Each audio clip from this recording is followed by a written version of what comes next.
Imagine being in a life-threatening situation and not being able to communicate what's wrong.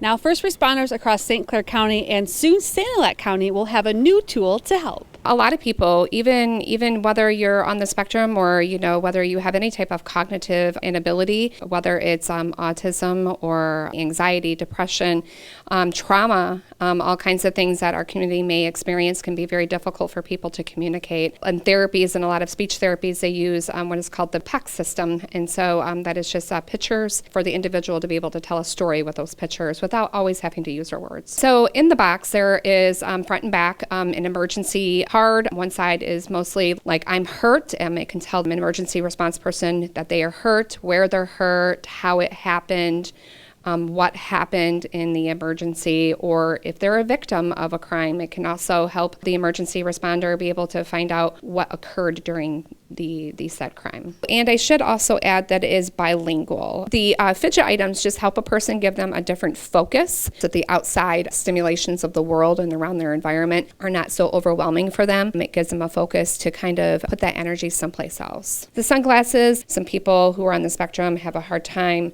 looking at people in the eyes or the sun. Our bracelet, the kids like them. They're stretchy, they're different texture, and it has our information on there so that if the person needs to reach out to us and has questions, they can. We deal with in law enforcement everybody in our community. Every aspect of our community we come across sooner or later. And to have a box that makes sense, that's easy to use, and helps us to communicate with people, and then, of course, donated. We were very grateful to have one for each one of our patrol cars. 40 boxes were donated to us from the Anthony's Autism Awareness group. Our initial goal was to provide all of St. Clair County emergency vehicles with the boxes in every department. We have dropped off to all of Port Huron, Fort Gratiot, fire departments, Marysville Police and Fire, the St. Clair County Sheriff Department, Port Huron Police Department, and then the township departments. All total, I think we've dropped off about 100 boxes. We have about another 100 to distribute through Richmond, Emmett, Yale, K-PAC, St. Clair, and Marine City and Algonac. And now, in the last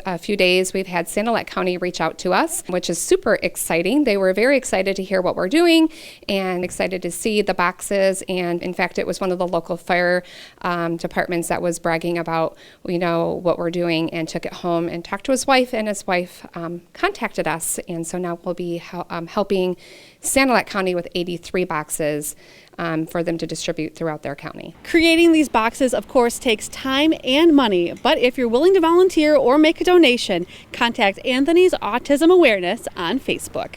For EBW TV, I'm Annie Naraki.